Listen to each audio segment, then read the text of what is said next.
How do our systems perform in the year after a U.S. presidential election? This is Bill Scheid from Applied Finance Research, and that's the question we're going to explore in this video. What we're going to look at is the performance of 6 of our monthly systems that we teach in our courses in the year after the last 4 U.S. elections. We're going to start with PMA 5, which we've referred to as PMA low in some of our other videos. The reason is we designed this system with some very specific objectives in mind, and the primary objective was low drawdowns, and with that we were willing to accept lower returns. As we see here, we met the lower drawdown objective. In each of the 4 years in this test, the maximum drawdown was no larger than 6.8%, and the average was only 4.6%. While we did say we'd be willing to accept lower returns, it turns out that the average return for the last 4 post-election years was a very solid 15.9%, and that gives us a return to drawdown ratio of 3.4 to 1. Next up, we have PMA SPY, which we've referred to as PMA medium in some of our past videos.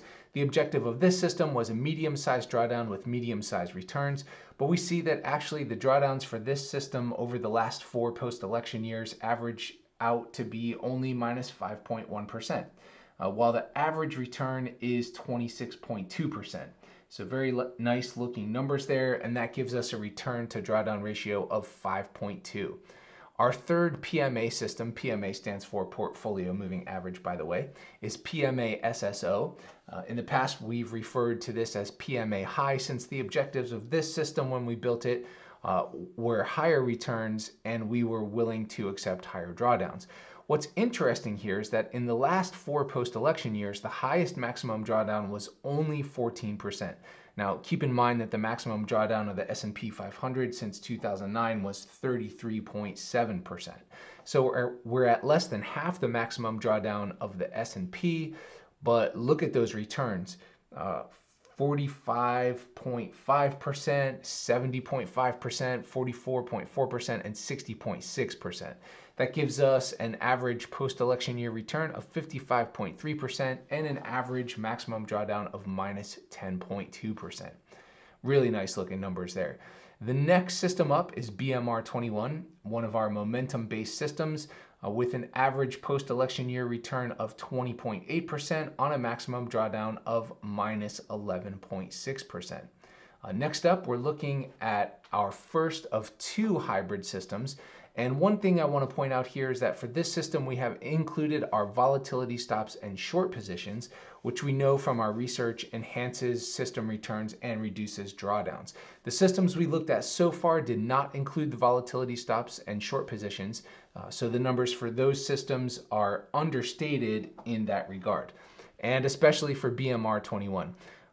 So when we add those 2 system elements to BMR 21, the numbers really jump up, but not everyone has access to those short positions or the willingness to go short for that matter. So for that system, we just left the numbers as reflected by the most basic configuration of the system.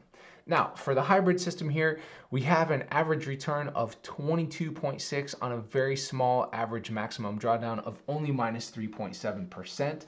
That's the smallest of all the systems in this set of data, and we have 22.6% on a maximum drawdown of only minus 3.7%. So that's outstanding results. That gives us a return to drawdown ratio of 6.2.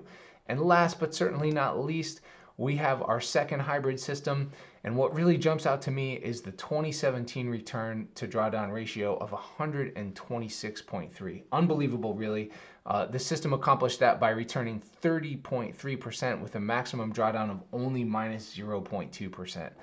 The average total return was 35.7%, and the average maximum drawdown was only minus 4.7%. So 35.7% return on only minus 4.7% drawdown. That gives us our highest return to drawdown ratio of 7.7.